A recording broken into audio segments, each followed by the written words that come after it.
une méthode simple pour analyser votre trafic. Si vous vous intéressez à Google Analytics, c'est parce que vous voulez en savoir plus sur votre trafic. Vous voulez comprendre ce qui marche pour en faire plus et ce qui ne marche pas pour corriger le tir. Vous voulez savoir s'il y a des opportunités que vous n'utilisez pas aujourd'hui. En gros, si je reformule, vous vous demandez est-ce que les résultats de notre site sont bons? Est-ce qu'on pourrait avoir mieux et à quel coût? Il y a plusieurs solutions pour répondre à ces questions. La solution idéale, ce serait que vous puissiez faire appel à un professionnel, un web marketeur. Idéalement, un généraliste qui connaît bien les différents canaux, mais qui maîtrise en plus les quelques canaux qui vous intéressent parce que ce sont ceux qui marchent le mieux sur votre cible. Ce marketeur pourrait analyser vos stats actuelles, évaluer les stats de vos concurrents, vérifier quels canaux ont plus de chances de marcher sur votre client type, et à partir de tout ça, pourra vous proposer un plan et une estimation des résultats que vous pourriez aller chercher, canal par canal, avec en prime l'investissement que cela va demander. Bon, le souci, c'est que faire appel à un pro, ça coûte de l'argent. Et si vous êtes en train de regarder des tutos sur Google Analytics, c'est probablement parce que vous préférez le faire vous-même. Alors, autre solution.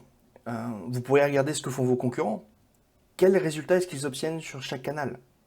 Puis comparer avec vos propres résultats. En plus, il existe plusieurs outils pour faire ça instantanément. Et certains proposent même une version gratuite. Un outil comme SEMrush, par exemple, peut vous aider à identifier le volume de visiteurs que reçoivent vos concurrents via les moteurs de recherche, voire mot-clé par mot-clé. Rendez-vous dans la description de la vidéo pour trouver plus d'exemples d'outils qui permettent d'analyser vos concurrents. Mais là aussi, il y a un inconvénient. Regarder les concurrents, c'est intéressant, mais vous ne devez surtout pas vous limiter à ça. Bon, d'abord, rien ne dit que vos concurrents font du bon boulot. Ils sont peut-être passés à côté de canaux ou de tactiques que vous pourriez utiliser. Ensuite, vous n'êtes pas vos concurrents. Et vous avez justement intérêt à jouer sur vos différences pour vous démarquer. Troisième solution. Vous pourriez tout simplement regarder l'historique de votre site. Comparez vos résultats du mois en cours avec ceux des mois précédents. Est-ce que vous avez plus de conversions, plus de trafic, moins, des chiffres qui stagnent? C'est une solution pratique pour savoir si vous êtes sur la bonne pente. Bon, par contre, elle ne vous aidera pas à trouver des idées d'action pour améliorer le trafic. La solution que je vous recommande, moi, c'est de comparer les résultats que vous avez aujourd'hui sur chaque canal et les efforts que vous avez investis sur chaque canal. Très simplement, faites le bilan de votre site. Ouvrez Google Analytics, prenez une période significative, par exemple les 3 derniers mois, ou les 6 ou les 12. Regardez chaque canal l'un après l'autre et notez combien de visiteurs ce canal a-t-il attiré, combien de conversions a-t-il entraîné, combien de micro-conversions a-t-il entraîné.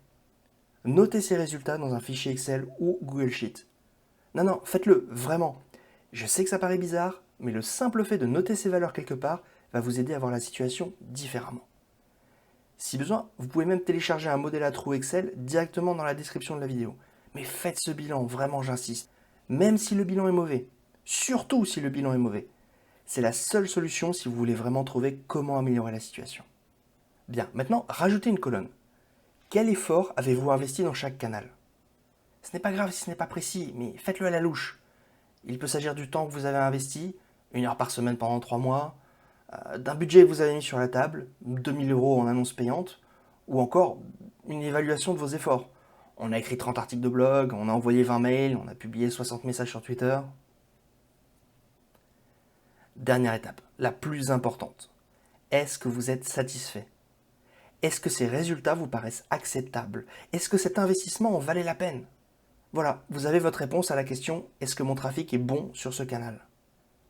Si vous avez quand même du mal à répondre à cette question, essayez de creuser et de reformuler, voire peut-être même de chiffrer carrément les efforts que vous avez investis ou les résultats que vous avez obtenus. J'ai mis 6 heures pour écrire cet article, mon tarif horaire est de 70 €, l'article m'a rapporté 6 clients cette année qui ont payé un total de 8000 € de prestations. Bon, vous n'êtes pas obligé d'aller jusque-là dans le détail, mais l'objectif, c'est que vous puissiez regarder chaque canal un par un et répondre à la question « Est-ce que je suis satisfait du retour sur investissement de ce canal ?» Bon, si les résultats sont déprimants, pas de panique et pas de désespoir, ok? C'est une bonne chose. Vous êtes en train de mettre le doigt sur un problème. Croyez-moi, cela vaut beaucoup mieux que de fermer les yeux et de continuer dans le mur. Maintenant, on va vraiment pouvoir piloter et améliorer le résultat. Et je vous rassure, cela arrive très souvent quand on commence à mettre les mains dans GA. On se rend compte que la situation n'est pas aussi idéale qu'on l'imaginait. Il y a 2 scénarios en particulier qui reviennent très souvent. Le premier, vous êtes en train de vous rendre compte que votre investissement est négatif. Et je veux dire, vous avez investi 100 dans votre site, mais vous n'en avez retiré que 50 en C1. Le second scénario qui revient souvent, vous vous rendez compte en regardant les chiffres que, eh bien, si on est honnête, vous n'avez jamais vraiment investi sérieusement dans la promotion de votre site. Ah ok, vous avez fait un peu de tout, un peu de blog ici, de l'email, de la pub, mais à toute petite dose et en vous dispersant. Encore une fois, c'est frustrant de s'en rendre compte, mais c'est ok, c'est le point de départ pour sortir de cette situation. Pour y remédier, on va se servir de l'Excel que vous venez de compléter.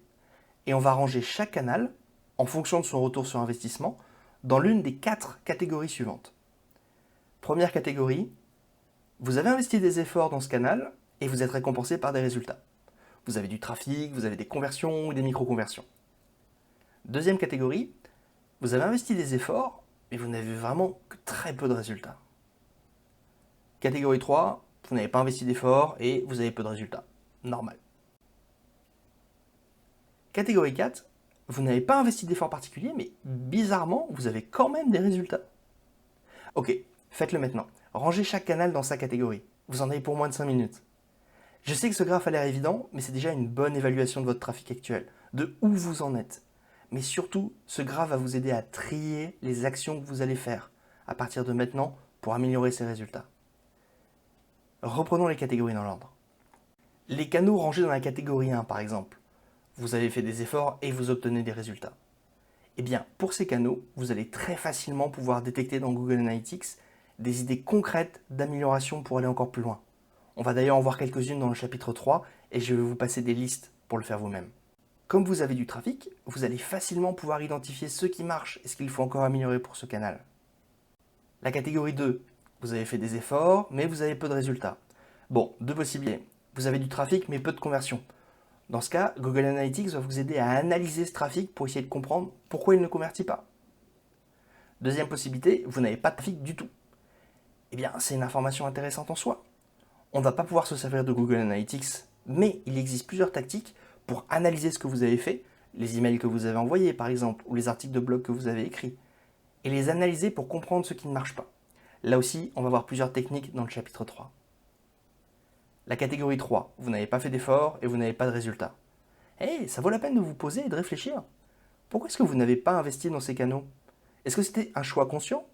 Vous étiez 99% sûr que vous n'arriveriez jamais à toucher vos clients par ces canaux? Ou est-ce que vous n'avez pas vraiment choisi? Vous vous êtes rabattu sur certains canaux un peu par défaut, parce que vous aviez envie de faire de l'email ou que le référencement vous paraissait plus simple. Catégorie 4, vous n'avez pas investi d'efforts particuliers, mais bizarrement vous avez quand même des résultats. Ça se produit occasionnellement, sur du referral notamment, ou sur du social, voire du direct.